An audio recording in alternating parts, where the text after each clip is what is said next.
జయ శ్రీకృష్ణ.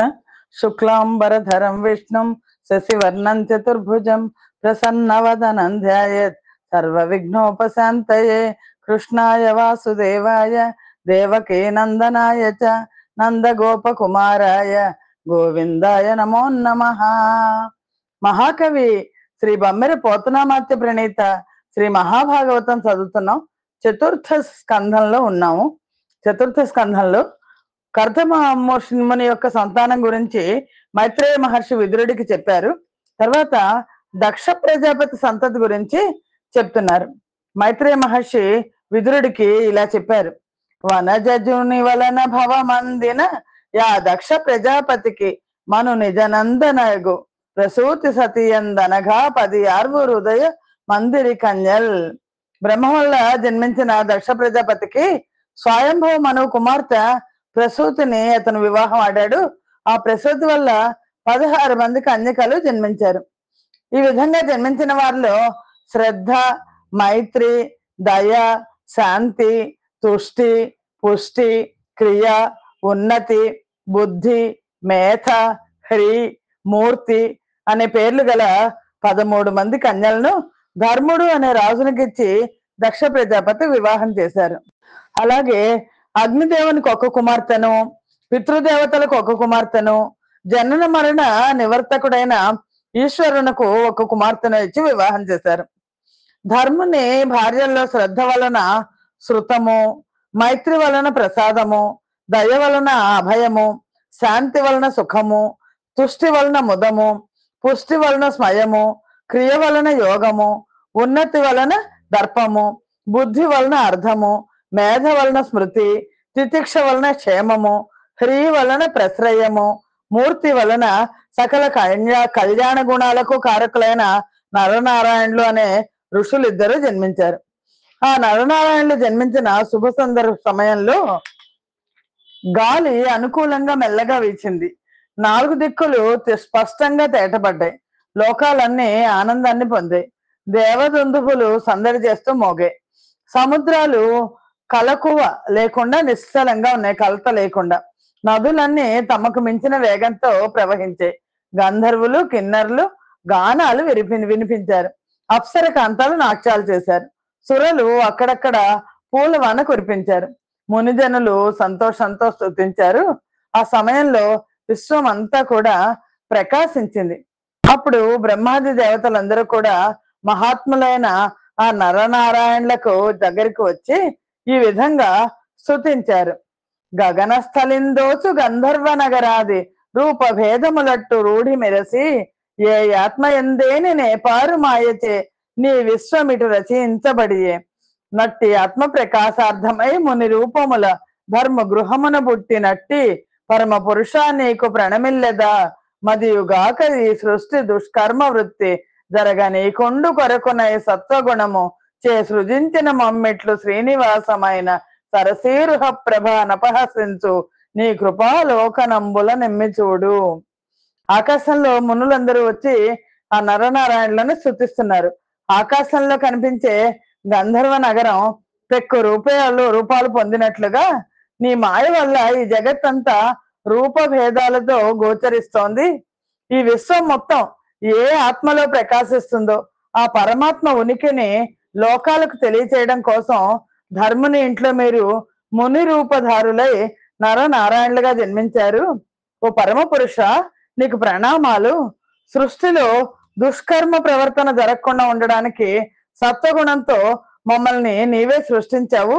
లక్ష్మికి నివాసమైన పద్మం యొక్క శోభనం పరిహసించే నీ కృపా వీక్షణంతో మమ్మల్ని కాపాడు అనే. సత్వగుణం అంటే కేవలం సాత్విక లక్షణం కాదు, అన్యాయాన్ని అధర్మాన్ని తిరస్కరించే శక్తి కూడా అని అర్థం అని ఇలా దేవతాగణాలు అన్ని ప్రార్థించేసరికి నరనారాయణులు తమ కరుణా కటాక్ష వీక్షణాలను వారిపై ప్రసరింపచేసి గంధమాదన పర్వతానికి వెళ్ళిపోయారు.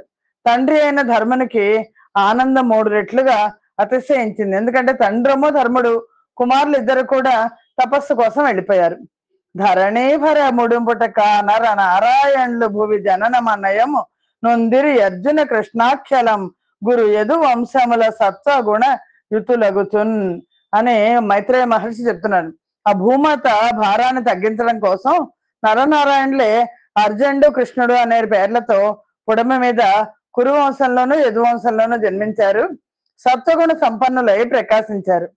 అలాగే ఇంకా ఈ వంశం కొనసాగుతోంది. స్వయంభూ మనం వంశం అగ్నిదేవుడికి దక్షిణ కుమార్తె అయిన స్వాహాదేవి వల్ల హోమంలో ఆహుతి ఇవ్వబడిన ద్రవ్యాలను ఆహారంగా స్వీకరించే పావకుడు, పరమాణుడు, శుచి అనే ముగ్గురు సంతానం కలిగారు.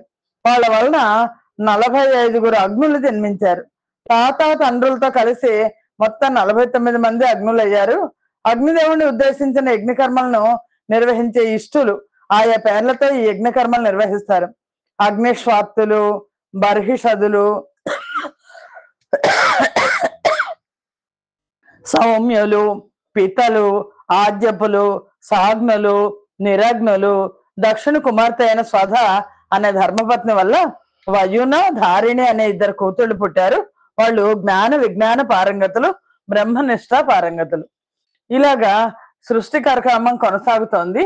అయితే ఈశ్వరుడికి దక్ష ప్రజాపతికి మధ్య విరోధం వచ్చింది. ఈశ్వరుడు దక్ష ప్రజాపతికి అల్లుడు అని దక్ష ప్రజాపతి తనయ భవుని భార్యయు ననదగు సతి అనుల తాంగి సతతంబు భక్తి సలుపుతుండియు ధను జాత లాభమునందజాలదయ్యే భర్గుని దశజాల ప్రతికూలుడైనట్టి తన తండ్రి మీది రోషమున చేసి వలనేది తా ముగ్ధ వల నిజ యోగ మార్గంబున నాత్మదేహంబు విడిచే నని మునేంద్రుడు వినిపింపనం మహాత్మ తైన విదురుండు మనము అద్భుతంబు గదుర తత్కథ వినవేట్క గదలు కొనగా మునివరేణ్యుని చూచి ఇట్లనియ. మరియు దక్ష ప్రజాపతి పుత్రిక ఈశ్వరుని భార్య అయిన సతీదేవి. ఆవిడ పతిభక్తితో భర్తను ఎల్లవేళ సేవించేది. అయినప్పటికీ సంతానం కలగలేదు. ఈశ్వరుడి పట్ల చాలా వ్యతిరేకత కలిగిన తండ్రి మీద రోషంతో ఆవిడ యోగ మార్గంలో దేహాన్ని వదిలిపెట్టేసింది అని అంటే అప్పుడు ఆయన మైత్రేయ మహర్షి అలా చెప్తే విని విదురుడు చాలా ఆశ్చర్యపోయాడు. ఆ కథ వినాలి అనే కుతూహలంతో మైత్రేయ మహర్షిని ఇలా అడిగాడు. చతురాత్మ దుహృతు వత్సలుడైన దక్షుండు తన కూతు సతి నాదరము చేసి యనయంబు నఖిల చరాచర గురుడు నిర్వైరుండు సంత విగ్రహుడు ఘనుడు జగములకెళ్ళనో జక్కింపదేవుండు నంచితాత్మారాముడు అలగమూర్తి శీలవంతులలోన శ్రేష్ఠుండనగునట్టి భవునందు విద్వేష పడుటకేమి కారణము సతిదానేమి కారణమున విడువరానట్టి ప్రాణములు విడిచే మరియు శశరజ మాతృ విద్వేష సరణి నాకు తెలియ నానతీయము సుధీ విధేయ. ఓ మహాత్మా, కుమార్తెల పట్ల చాలా వాత్సల్యం కలవాడు దక్ష ప్రజాపతి. కానీ తన కూతురైన సతీదేవిని అనాదరించడానికి కారణం ఏంటి? సమస్త చరాచర కోటికి చైతన్య ప్రదాత, ఎవరితోనూ విరోధించిన వాడు, శాంత స్వరూపి, గొప్పవాడు, అన్ని లోకాలకు దివ్యమైన వాడు, ఆత్మస్వరూపుడై తన యందు తానే నివసించి ఉండేవాడు, విశ్వేశ్వరుడు, శీలవంతుల్లో శ్రేష్ఠుడు అయిన ఈశ్వరునితో దక్షిణకు విరోధం ఎందుకు వచ్చింది? ఏ కారణం చేత సతీదేవి ప్రాణత్యాగం చేసింది? ఆ మామ అల్లుళ్ళ మధ్య విరోధం ఎందుకు సంభవించింది అని సుధీజన విధేయ నాకు అవైనా అన్ని తెలియచెప్పాల్సింది అని విదురుడు అడిగాడు. అని అడిగిన నా విదురుని గనుగొని మైత్రేయుడని గౌతుక ముప్పన్ విను మనగ తొల్లి బ్రహ్మలు జన అనుతముగా చేయునట్టి సత్రమున చూడన్. ఆ విధంగా పలికిన విదురుని చూసి మైత్రేయుడు ఇలా చెప్పసాగాడు. ఓ పుణ్యాత్మ విను, పూర్వం బ్రహ్మజ్ఞాన సంపన్నులైన బ్రహ్మలు చేసే సత్రయాగాన్ని చూడడానికి అందరూ వచ్చారు. సరసిజ గర్భ యోగి జన సర్వ సుపర్వ మునేంద్ర సవ్య భక్తర పరమ ఋషి ప్రజాపతులు భక్తిమయింజనుదించి ఉండ నత్తరణి సమాన తేజుడగు దక్షుడు వచ్చిన తత్సదస్సులాదరమున లేచిరప్పుడు పితామహ భర్గులు దక్కడందరున్. బ్రహ్మయోగులు, సర్వదేవతలు, మునులు, మునేంద్రులు, అగ్నిహోత్రుడు, ఋషులు, ప్రజాపతులు భక్తితో ఈ బ్రహ్మజ్ఞాన సంపన్నులైన చేసే సత్రయాగానికి వచ్చారు. అయితే అక్కడ సూర్య సమాన తేజస్సు గల దక్షుడు కూడా వచ్చాడు. దక్షుడు రాకను గమనించిన సభాసదులందరూ వెంటనే లేచి నుంచున్నారు. బ్రహ్మ మహేశ్వరుడు మాత్రం లేచి నిలబడలేదు. బ్రహ్మ దక్షుడికి తండ్రి కాబట్టి లేచి నుంచోలేదు. ఈశ్వరుడు జగత్ప్రభు కాబట్టి నిలబడలేదు. పైగా లోక నియమాలకు పరమేశ్వరుడు అతీతుడు కదా. కానీ దక్షుడికి అది అర్థం కాలేదు. చనుదించిన యా దక్షుడు వనజజునకు మొక్కి భక్తి వసులై సభ్యులు తనకిచ్చిన పూజలు గైకొని జర్హాసమునము నందు కూర్చుండి తగన్.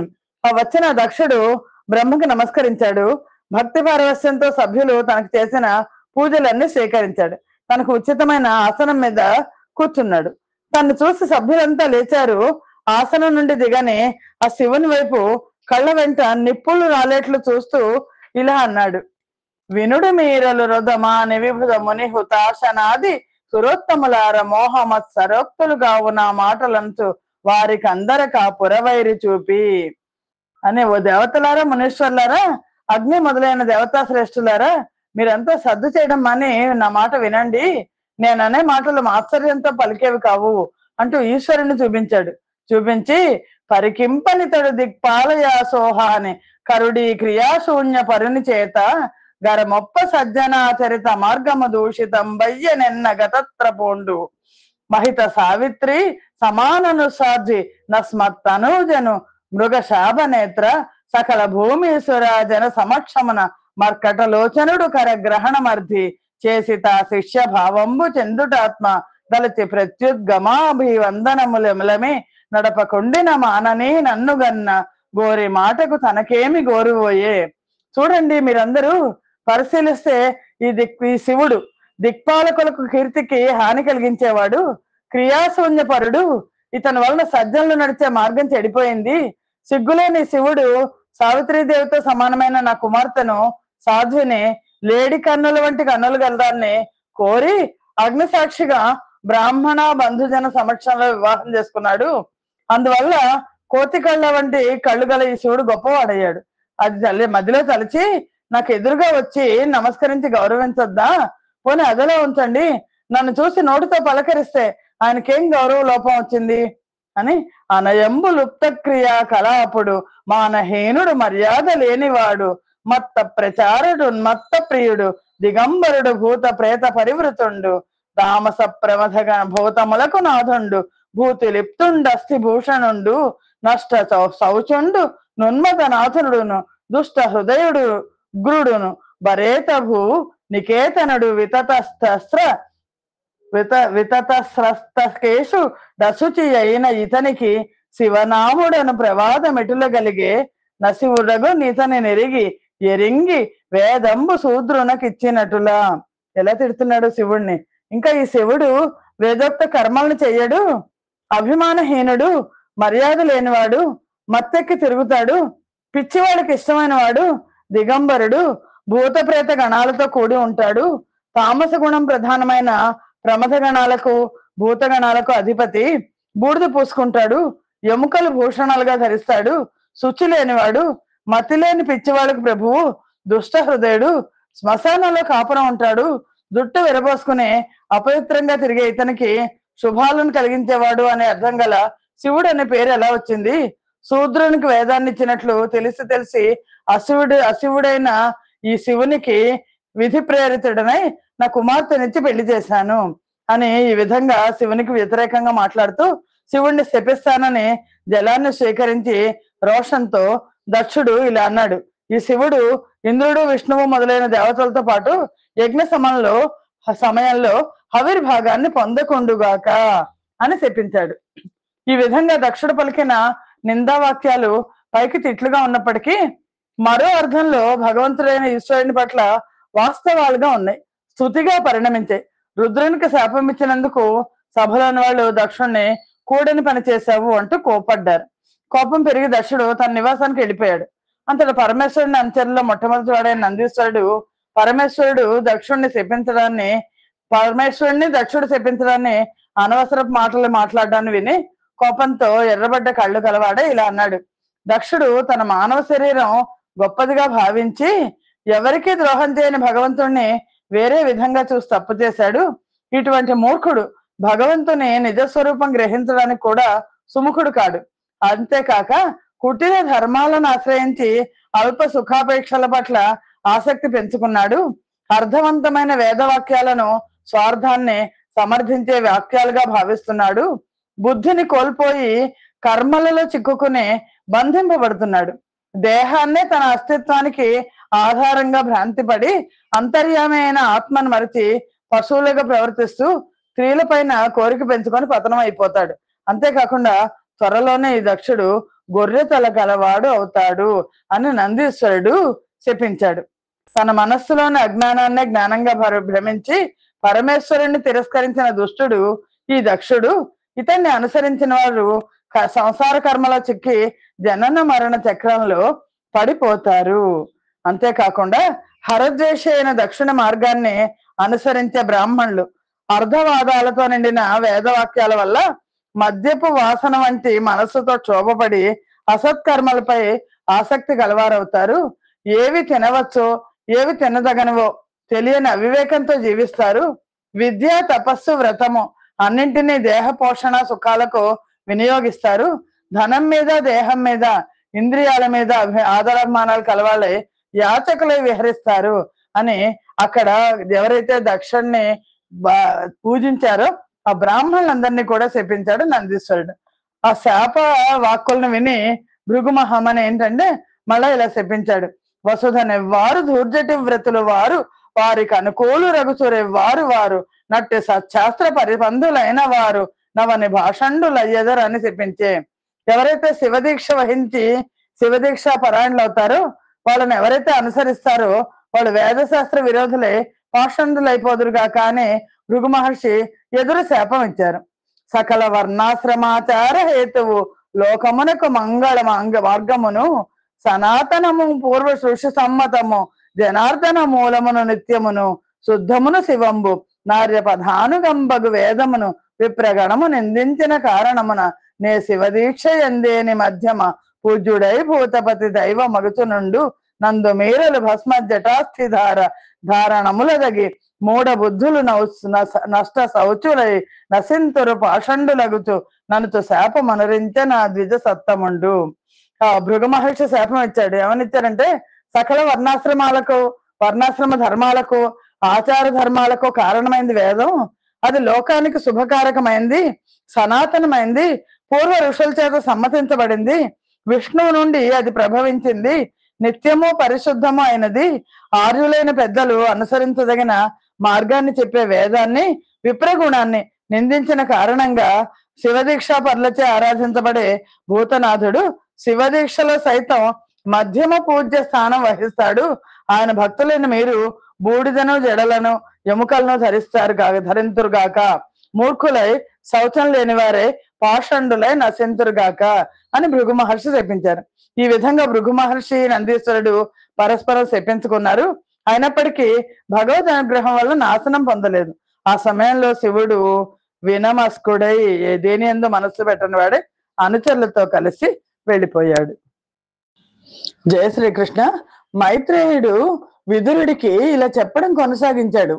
దక్షుడు శివుణ్ణి శపించాడు. ఆ దక్షుని పరివారం వాళ్ళని నందీశ్వరుడు శపించాడు. భృగువు శివునితో పాటు శివగణాన్ని కూడా శపించాడు.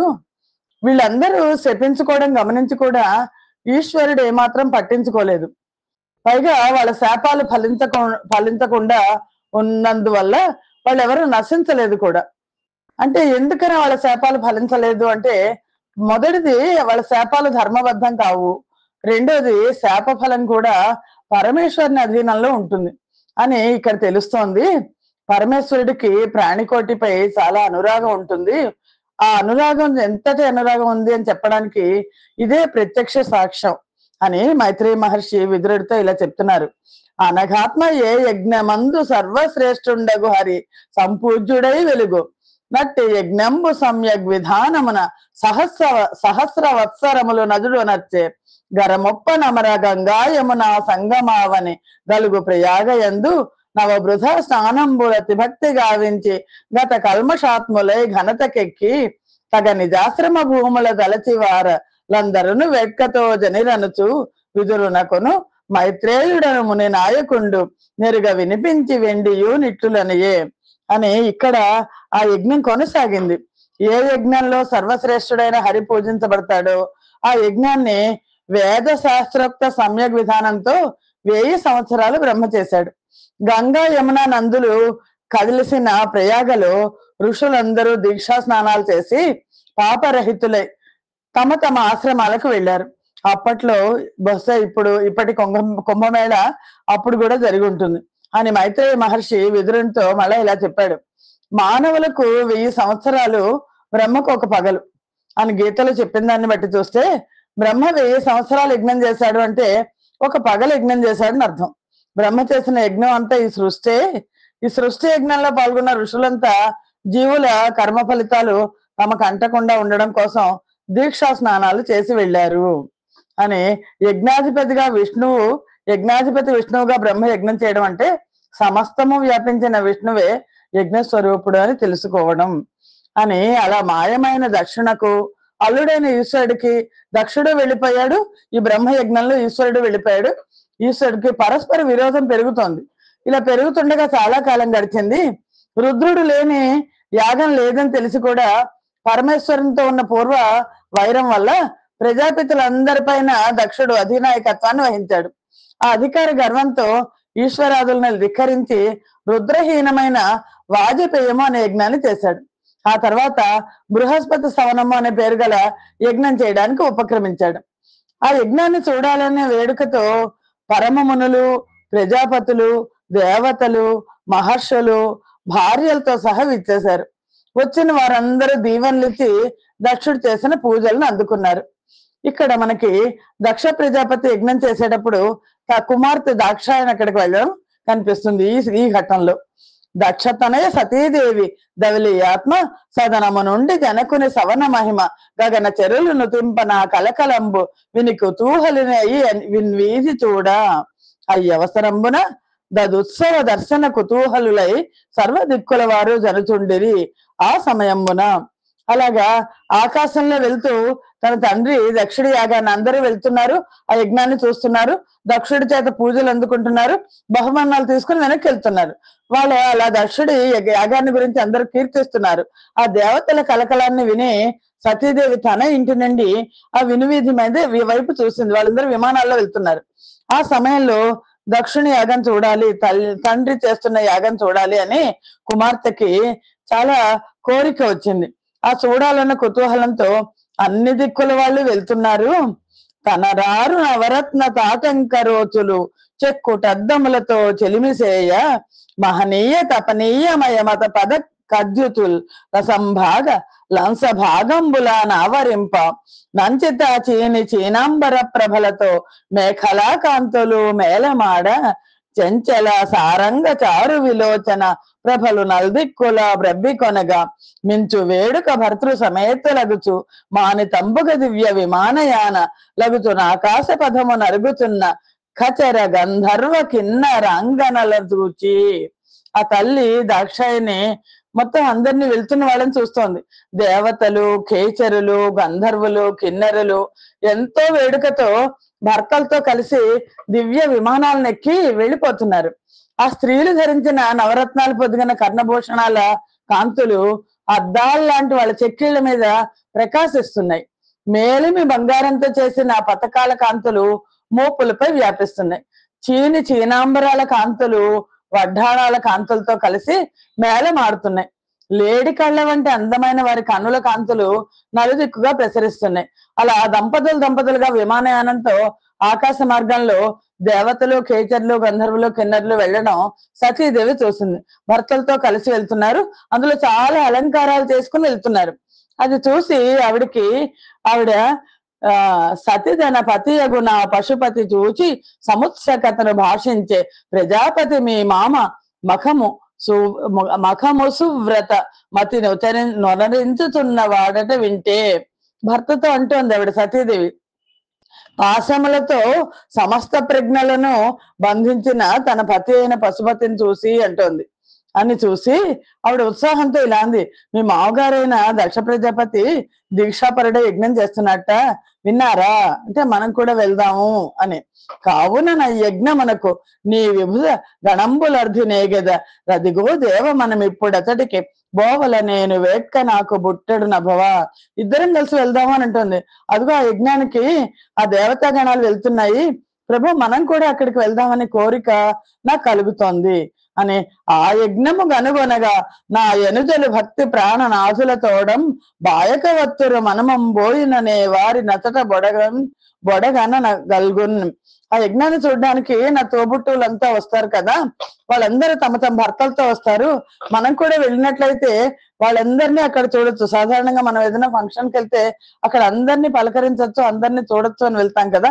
అలా ఆవిడ కూడా ఏమనుకుందంటే, ఆ దక్షుడు చేసే యజ్ఞానికి, దక్ష ప్రజాపతి చేసే యజ్ఞానికి, తండ్రి చేసే యజ్ఞానికి అందరూ భర్తలతో వస్తారు.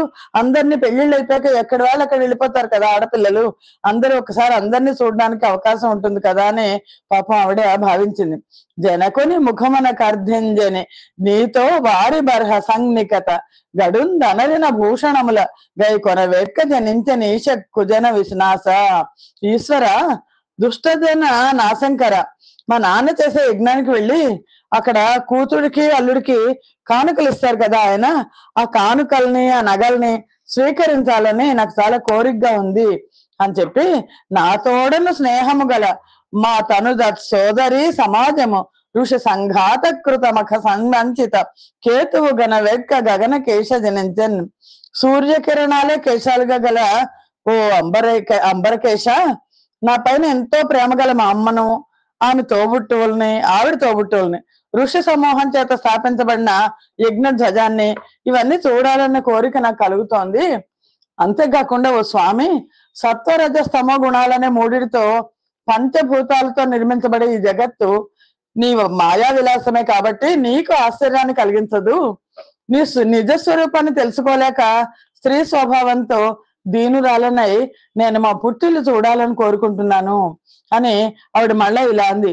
ముదమున దన్మఖో భవ విభూతి గనుంగున నన్య కామినుల్ పదువులు గట్టి భూషణ విభాసితలై నిజనాథయుక్తలై మద కలహాంస పాండుర సమంచిత దివ్య విమానయానలై అదే చనుచున్నవారు గను మభ్ర పదంబున నీలకంఠరా.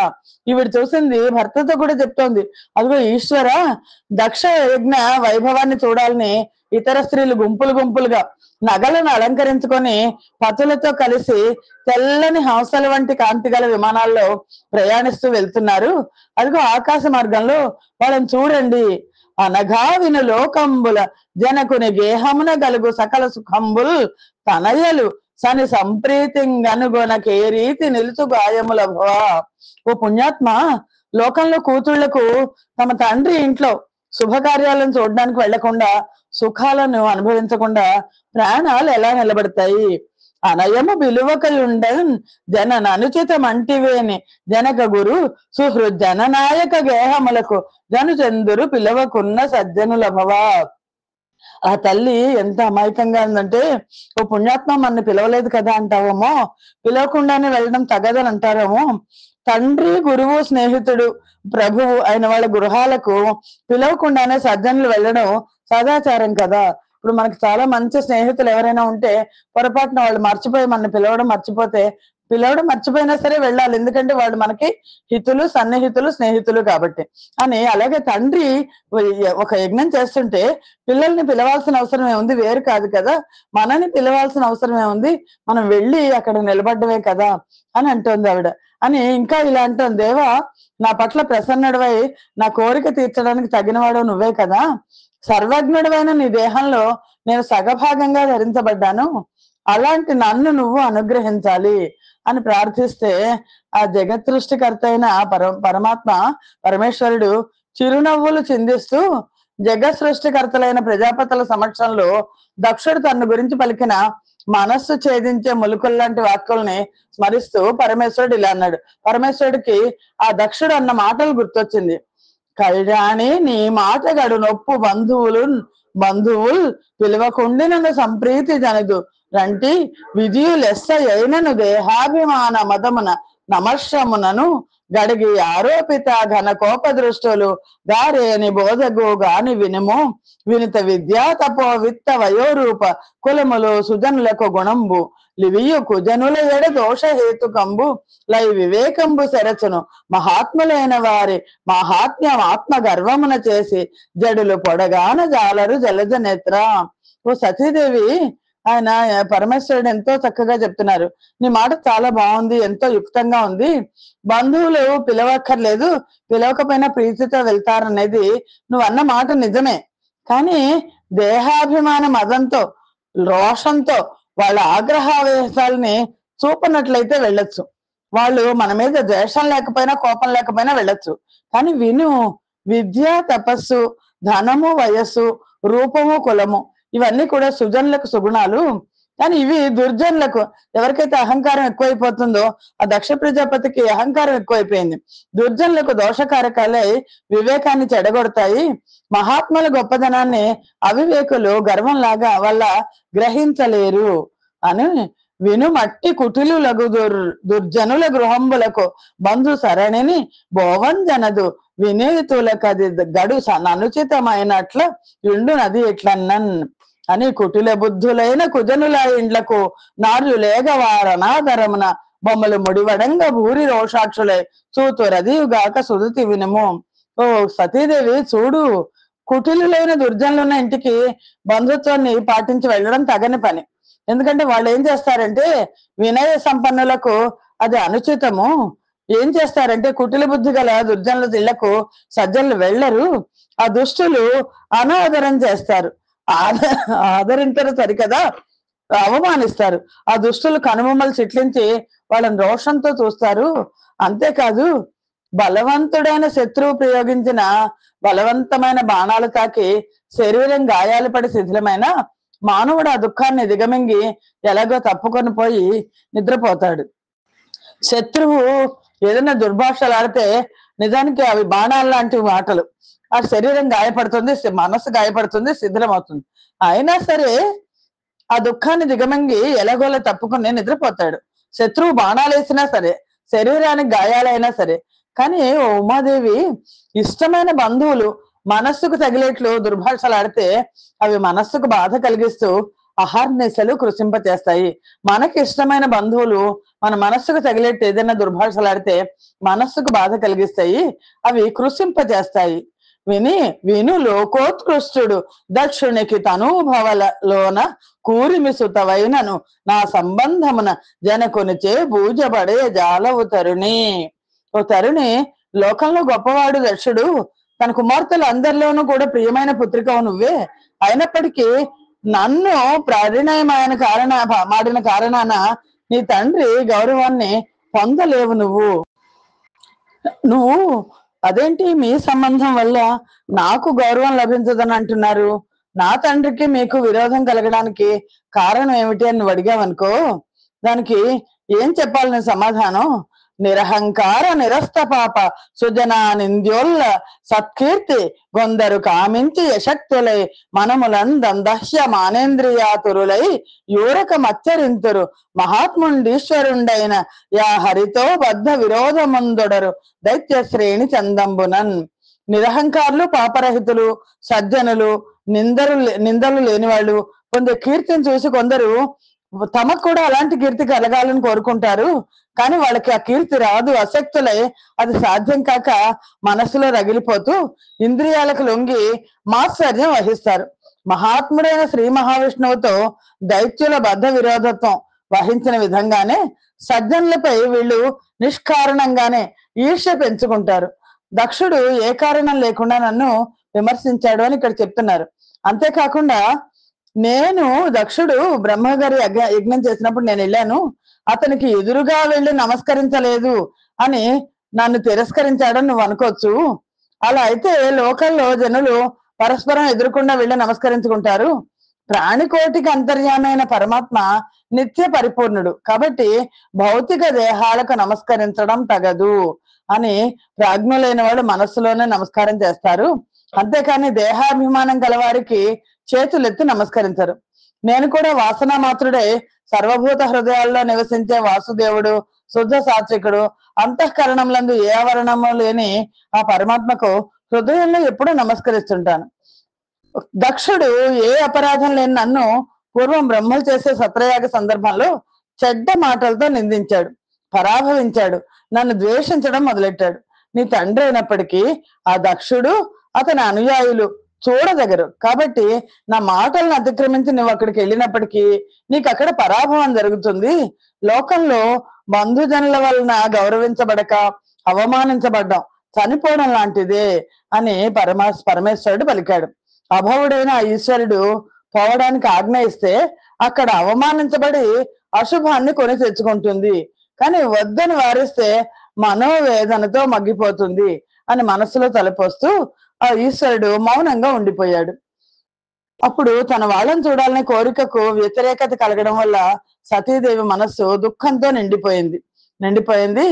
సతి సహృదర్శనేచ్ఛ ప్రతికూల దుఃఖ స్వాంతయగుతూ నంగములు వడక నందంద తొరగిడు నస్రు పూరంబులు గండ భాగంబుల గడలు కొనగా నున్నత స్తన మండలో పరిహారముల్ వేడి నిట్టూర్పుల వెచ్చగంద నతి శోక రోషాకులాంత్యంత దోదూయ మానమై హృదయంబు మలగుచుండ మరియు గుపితాత్మయై సమానరహితు నాత్మదేహంబు సగమిచ్చినట్టి భవుని విడిచి మూఢాత్మ ఎగుతున్న వెలది సనియే జనకు చూచెడు వేడుక సందడింప. ఆ పరమేశ్వరుడు సతీదేవికి నువ్వు వెళ్ళు అని చెప్పద్దు, వెళ్ళొద్దు అని చెప్పద్దు, బంధుజనులు కనుక గౌరవించకపోతే అది మరణంతో సమానం అని చెప్పేసి మాట్లాడకుండా ఊరుకున్నారు. దాంతో తన వాళ్ళని చూడాలి అనే కోరికతో భర్తతో చెప్పేశాను కదా అని ఆ కోరికకు వ్యతిరేకత కలగడం వల్ల సతీదేవి మనసులో దుఃఖంతో నిండిపోయింది. అవయవాలన్నీ కూడా వణికిపోతున్నాయి. కన్నీళ్లు చారికలు కట్టి చెక్కిళ్ళ మీద జాలువారే. వక్షస్థలం మీద హారాలన్నీ వేడి నిట్టూర్పులకు కందిపోయాయి. శోకంతో రోషంతో సతీదేవి హృదయం కమిలిపోయింది. కోపంతో అనుపమానుడైన స్వామిని, శరీరంలో సగభాగం ఇచ్చిన స్వామిని విడిచి తండ్రిని చూడాలన్న కోరికతో మూఢురాలై సతీదేవి పుట్టింటికి వెళ్ళింది అని మైత్రేయ మహర్షి విదురుడితో చెప్తున్నాడు. ఇలా అతి వేగంగా ఆవిడ వెళ్ళిపోతోంది.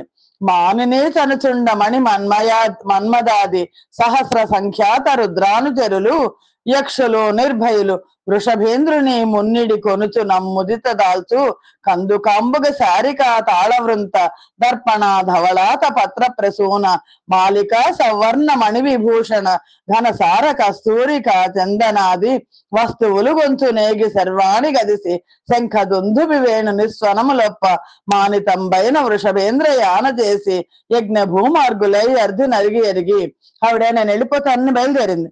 ఎప్పుడైతే బయలుదేరిందో శివుడు పరమేశ్వరుడు ఏం మాట్లాడలేదు, కానీ పరమేశ్వరుడి గణాలు శివగణాలన్నీ కూడా వెంటనే ఏం చేశాయంటే సతీదేవి వెనకవన్నే మణిమంతుడు, మధుడు మొదలైన వేలాది మంది రుద్రుని అనుచరగణం యక్షులు బయలుదేరారు. నందీశ్వరుడు ముందు నడుస్తున్నాడు. ఆవిడ వినియోగించే ఆటబంతులు, పద్మాలు, పెంపుడు చిలకలు, విసనకర్రలు, అద్దాలు, తెల్లని గొడుగులు, సువర్ణ భూషణాలు, కర్పూరం, కస్తూరి, చందనం మొదలైన సుగంధ పరిమళ ద్రవ్యాలతో ఆవిడతో పాటు అనుచరగణం కదిలింది. శంఖాలు, దుందుబులు, వేణువులు మోగుతుంటే సతీదేవిని వృషభ వాహనం పైన కూర్చోబెట్టి యజ్ఞం జరిగే ప్రదేశం వైపుకి ప్రయాణించారు అందరూ. మనమున మోదమందుచు నుమా తరుణీమణి గాంచెదారు మృత్కనక కుశాదినాయస నికాయ వినిర్మిత పాత్ర సీమమున్నత నుపమ వేషఘోష సుమహత్ పశు బంధన కర్మభూమమున్ ముని విబుధాభిరామము సముజ్వల హోమము యాగధామమున్. అలా సతీదేవి ప్రయాణించి యజ్ఞశాలను సమీపించింది. ఆ యజ్ఞశాలలో కొయ్యతో, మట్టితో, బంగారంతో, ఇనుముతో చేసిన పావులు, దర్భలు, జింక చర్మాలతో చేసిన వస్తువులు కనిపించాయి. వేద ఘోషలు వినిపించాయి. పశుబంధనం చేసే ప్రదేశం కనిపించింది. హోమాగ్నులు చక్కగా వెలుగుతున్నాయి. మునులు, దేవతలు చేరి అభిరామంగా ప్రకాశించే ఆ యజ్ఞ ప్రదేశానికి సతీదేవి చేరుకుంది. ఇలా యజ్ఞశాలను చూస్తూ సతీదేవి లోపలికి ప్రవేశించింది. తనుదెంచిన మగువను జననీయు సోదరులు దక్క సభగల జనులెల్లను దక్షు వలని భయమున ననయమునప్పుడు ఆదరింపరైరి మహాత్మా. విదురుడికి మైత్రేయుడు చెప్తున్నాడు. అలా ప్రవేశించింది సతీదేవి. తల్లి పలకరించింది, తోబుట్టువులు పలకరించారు తప్ప మిగిలిన వాళ్ళందరూ కూడా ఈ దక్షిణ వల్ల భయంతో ఆవిడని ఎవరు పలకరించలేదు. అలాగే ఆవిడని ఎవరు ఆదరించలేదు కూడా. నెరిదల్లియు పినతల్లులు బరి రంభణమాచరింప బరితోషాశ్రుల్ దొరగగ డగ్గుత్తికతో సరసిజ ముఖి సేమ మరేద సతీదానంతన్. నిండు మనస్సుతో తల్లి, పినతల్లి సతీదేవిని కౌగలించుకున్నారు. ఆనంద బాష్పాలు రాలుస్తూ గొంతు బొంగురుపోతుంటే ఆవిడ క్షేమాన్ని విచారించారు. అప్పుడు సతీదేవి జనకొండ అవమానించుటయును సోదరులర్ధి తనకు నుచిత క్రియ చేసిన పూజల నందక శోభన మరసిన మారు మాట పలుకకయుండెన్. తండ్రము పలకరించలేదు, పలకరించకుండా అవమానించాడు. తోబుట్టువులు తగిన రీతిగా ఆదరించి గౌరవించినప్పటికీ ఆవిడకి సంతోషం రాలా, వాటిని స్వీకరించలేదు. అందుకని ఆవిడ క్షేమ సమాచారాన్ని బదులడిగిన చెప్పకుండా అలా నిలబడిపోయి ఉండిపోయింది. ఈ విధంగా తండ్రి చేత అనాదరించబడి తన భర్త ఈశ్వరుణ్ణి ఆహ్వానించకుండా తిరస్కరించడాన్ని, రుద్రునికి యజ్ఞంలో భాగం కల్పించకుండా యజ్ఞాన్ని జరిపించడాన్ని చూసి సతీదేవితో పాటు భూతగణాలు కూడా కోపాగ్నితో లోకాలను బూడిద చేయబోతున్నట్టు ఆవేశపడ్డాయి. రుద్ర విద్వేషి యజ్ఞ విద్యాభ్యాస గర్వంతో కళ్ళు మోసుకుపోయిన దక్షుణ్ణి హతమారుస్తాము అంటూ లేచిన భూతగణాలను సతీదేవి వారించింది. ఎందుకంటే వాళ్ళ అమ్మగారికి వీళ్ళు ద్రోహం చేశారు, అనాదరించారు. తన రోషాన్ని వ్యక్తం చేస్తూ సతీదేవి అక్కడ ఆ యజ్ఞవాటికలో ఇలా మాట్లాడింది. లోహంలో దేహధారులైన జీవులకు ప్రియాత్మకుడైన ఈశ్వరునికి ప్రియములు అప్రియములు, అధికులు అల్పులు అనే భేదం లేదు. సకల కారణుడు ఆయనే. ఎవరి పట్ల ఏ విధమైన ద్వేషము లేని రుద్రుణ్ణి తండ్రితో అంటోంది, నువ్వు తప్ప వేరెవరు వ్యతిరేకించరు. అలా కాకుండా మీలాంటి వాళ్ళు ఇతరుల సద్గుణాలకు దుర్గుణాలను ఆపాదిస్తారు. కొందరు మధ్యవర్తులు ఉంటారు, ఇతరుల దుర్గుణాలలో దోషాలు నంచరు. మరి కొంతమంది సజ్జనులు పరుల దోషాలను కూడా గుణాలుగా భావిస్తారు. సజ్జనులేమో ఇతరులు చేసిన దోషాలను కూడా గుణాలుగా భావిస్తారు. మధ్యస్థులు దుర్గుణాలలో దోషాలను ఎంచరు, కానీ కొంతమంది సద్గుణాలను కూడా, నీలాంటి వాళ్ళు అని దక్షుణ్ణి అంటోంది, సద్గుణాలను కూడా దుర్గుణాలుగా భావిస్తారు. ఇలా ఇంకా కొందరు ఉత్తమోత్తములు పరులందు దోషాలను ఆపాదించకుండా వారి యందు నీచ గుణాలు ఉన్నప్పటికీ కూడా సద్గుణాలుగా స్వీకరిస్తాడు. అలాంటి మహాత్ముడు నా భర్త ఈశ్వరుడు. ఆ ఈశ్వరుని పట్ల నువ్వు పాప బుద్ధితో దోషాన్ని ఆపాదించవు. మహాత్ముల పాదధూళి చేత తమ ప్రభావాన్ని కోల్పోయి జడత్వం గల దేహమే ఆత్మగా పలికే దుష్టులు మహాత్ములను నిందించడం ఆశ్చర్యం కాదు, అది వారికి తగిన పని. నువ్వు నువ్వు నువ్వు ఇలా మహాత్ములను నిందించావు అని అనయంబు శివయను నక్షరద్వయ మర్ధి వాక్కున బలుక భావమున తలప సర్వజీవులు పాప సంఘములు చెడునట్టి మహితాత్మనందున మంగుళ వగు నీవు విద్వేషి వగుట కాశ్చర్యంబు నందెద వినుము నీ వదియుగాక చర్చింపనివ్వని చరణ పద్మంబుల నరసి బ్రహ్మానంద మనుమరంద మతుల భక్తిని తమ హృదయంబులనడి తుమ్మెదల చేత గ్రోలి సంతుష్ట చిత్తులగుదు అత్యంత విజ్ఞానులట్టి దేవు నందు ద్రోహంబు చేసితే మందు నిన్నేమనాలి? నేను నిరంతరం శివ శివ అనే 2 అక్షరాలను భక్తిభావంతో తలుస్తూ వాక్కుతో ఉచ్చరిస్తే చాలు, సర్వ జీవుల పాపకోటి హరించబడుతుంది. అలాంటి గొప్ప వ్యక్తిని అమంగళకరమైన మనస్సు గల నువ్వు ద్వేషించడం ఆశ్చర్యాన్ని కలిగిస్తోంది. గొప్ప విజ్ఞానులైన వాళ్ళు ఏ వ్యక్తి పాద పద్మాలను ధ్యానించి బ్రహ్మానందం అనే మకరందాన్ని తమ మనస్సులోని తుమ్మెదల ద్వారా గ్రోలి సంతుష్ట చిత్తులవుతారో అటువంటి దేవుని పట్ల నువ్వు ద్రోహం చేశావు అని తండ్రితో అంటుంది. నిన్ను ఏమనాలి? మరియును నమ్మహితాత్ముని చరణ సరోజాత యుగము సకల జగంబుల్ నెరిగొలువ గోరు కోర్కులు ధరమిడి వర్షింపనతని దగునే తెగడన్. ఏ మహాత్ముని పాద పద్మాలను సమస్త ప్రపంచము ఆరాధిస్తోందో, కొలిచేవారి కోరికలను తీర్చి కరుణించేవి ఆ పాద పద్మాలు. అలాంటి ఆ ఈశ్వరుణ్ణి నువ్వు నిందించవచ్చునా?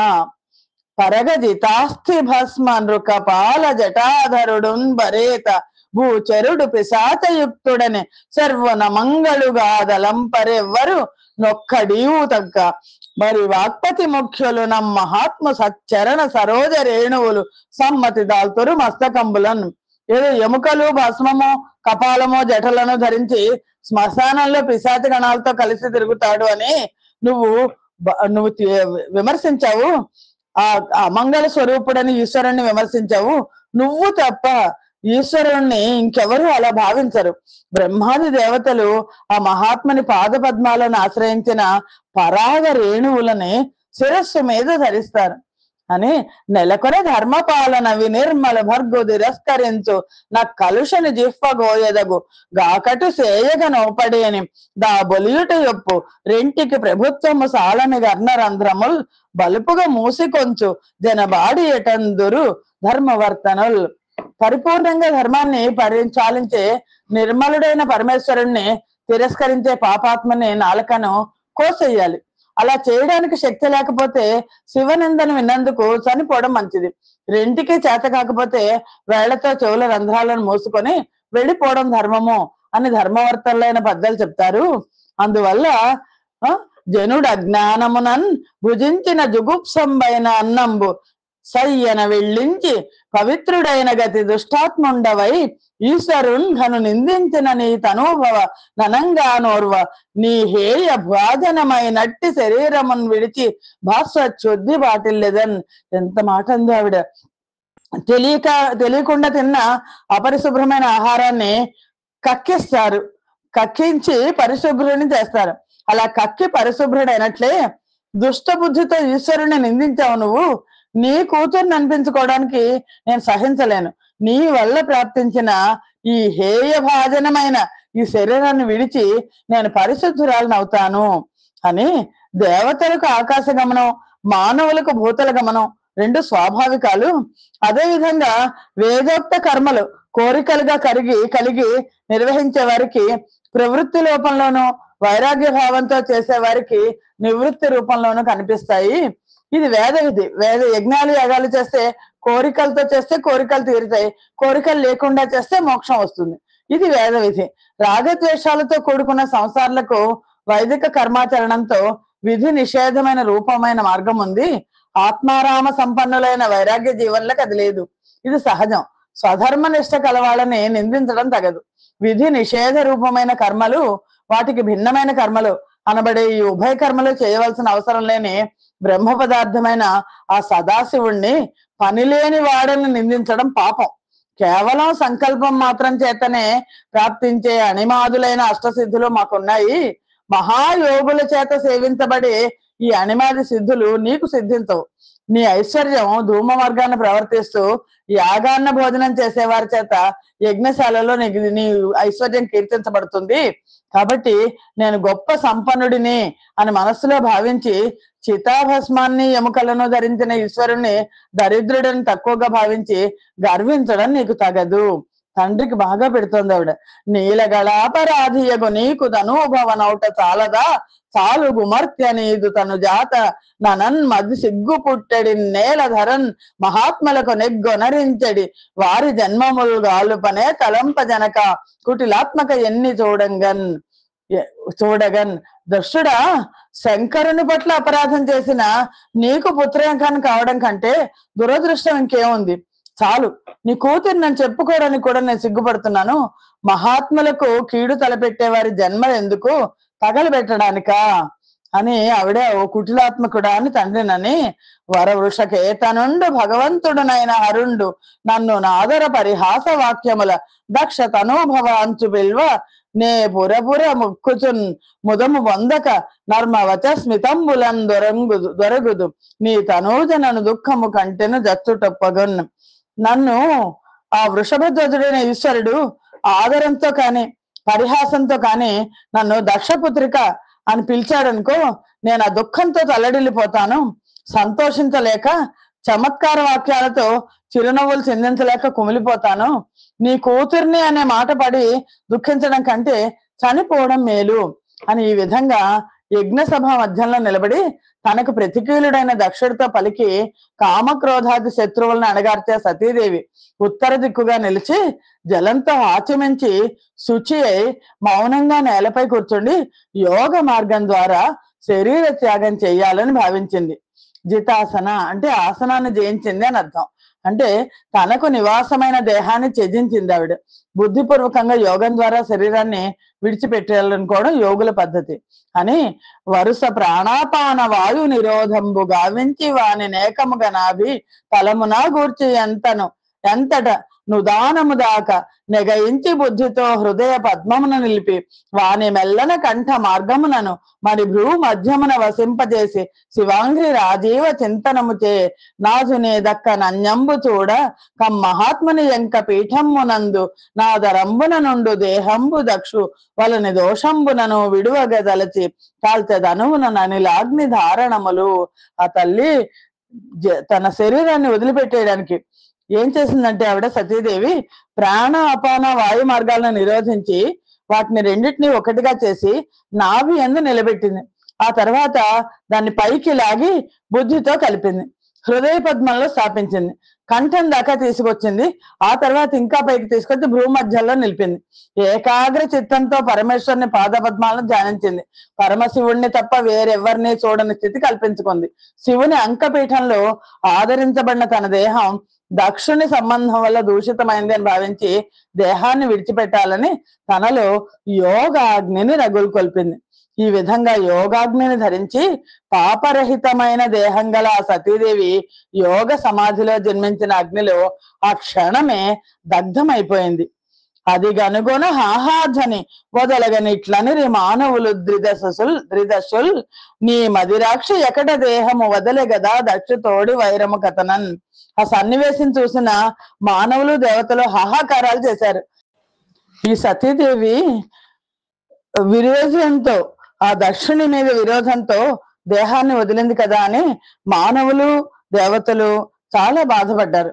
బాధపడి ఇంకా ఈ విధంగా అన్నారు, సకల చరాచర జనకుడైనట్టి ఈ దక్షుండు తన కూర్మి తనయ మానవతి పూజనీయ ఈ సతి తనచే నవమానంబు పొంది సమక్షమందు గాయంబు దొరగంగ గనుగొనుచున్న వాడిట్టి దురాత్ముడిందేని గలడే అనుచు చిత్తంబులా ఆశ్చర్యముల పొంది రదీనుగాక ఇట్లనిది ఇట్టి దుష్ట చిత్తుడు బ్రహ్మబంధుడునైన ఈతడనయంబు దానపఖ్యాతి పొందు నిందబడిది మీద దుర్గతి చెందుగాక అనుచు జనములు పలుకున ఈ అవసరమున. సకల చరాచరాలకు జనకుడైన ఈ దక్షుడు తన గారాబాలు పట్టి మానవతి పూజనీయురాలైన ఈ సతీదేవిని అవమానించాడు. తన సమక్షంలో ఈ సతీదేవి దేహాన్ని త్యజిస్తుంటే చూస్తూ ఊరుకున్న దుష్టుడు వీడు. ఆవిడ కేకలేస్తుంది, క్షమించమని అడిగేస్తే సరిపోయేది. ఇలాంటి దురాత్ముడు ఎక్కడైనా ఉన్నాడా అంటే మనస్సులో ఆశ్చర్యపడ్డారు. దుష్ట చిత్తుడు బ్రహ్మబంధుడు అయిన దక్షుడు అపఖ్యాతి పాలై నిందల పాలై దుర్గతిని పొందుతాడు అని జనమంతా అనుకున్నారు. దేహము విడిచిన సతిగని బాహాబలమొప్ప రుద్ర పార్షదులను ద్రోహింద్రుంచుటకై ఉత్సాహమున లేచి రసి గదాపాణులునై. దేహాన్ని విడిచిన సతీదేవిని చూసి రుద్రుని అనుచరులు కత్తులు గదలు ధరించి శివద్రోహి అయిన దక్షుణ్ణి చంపడానికి ఉద్రేకంతో లేచారు. ఆరవమప్పుడు ఈక్షించి మహారోషముతోడ భృగు మహాముని క్రతు సంహారక మారకమపు నభిచారక హోమంబు నర్చ సరభస వృత్తిన్. ఆ కలకలాన్ని చూసి భృగు మహర్షి ఆవిడ సతీదేవి ఆవిడ దేహాన్ని త్యాగం చేసింది. దాంతో మహారోహణంతో యజ్ఞనాశకులను నశింపజేసే అభిచార హోమాన్ని ప్రారంభించారు. ఈ విధంగా భృగు మహర్షి సమంత్రకంగా దక్షిణాగ్నిలో వ్రేల్చి హోమం చేశారు. ఆ హోమం నుండి తపస్సు చేసి సోమలోక వాసులైన రుభులు అనే పేరు గల దేవతలు వేలాది మంది ప్రభవించారు. బ్రహ్మ తేజస్సుతో వెలిగిపోతూ దివ్య విమానాలను ఎక్కి మండే కొరువులను ఆయుధాలుగా ధరించిన వాళ్ళు రుద్రుని అనుచరులైన ప్రమథ గణాలను గుహ్యక గణాలను పారద్రోలను. ప్రమదాదులు ఓడిపోయారు. అప్పుడు నారద మహర్షి శివుడి వద్దకు వెళ్లి సతీదేవి పొందిన అవమానాన్ని, దేహత్యాగ కథను, రుభువులనే పేరు గల దేవతల చేతిలో ప్రమథులు ఓడిపోవడాన్ని వివరించి చెప్పాడు. అప్పుడు పరమశివుడు వీరభద్రంచే దక్ష యజ్ఞాన్ని ధ్వంసం చేయించారు. ఇది తర్వాత సంచికలు చూద్దాం మనం. స్వస్తి ప్రజాభ్య పరిపాలయంతాం న్యాయేన మార్గేణ మహిమహేష గోబ్రాహ్మణేభ్య శుభమస్తు నిత్యం లోకా సమస్తా సుఖినో భవంతు. సర్వం శ్రీకృష్ణార్పణమస్తు. యదక్షర పదభ్రష్టం మాత్రాహీనం యద్భవేత్ తత్సర్వం క్షమ్యతాం దేవ నారాయణ నమోస్తుతే. జయ శ్రీకృష్ణ.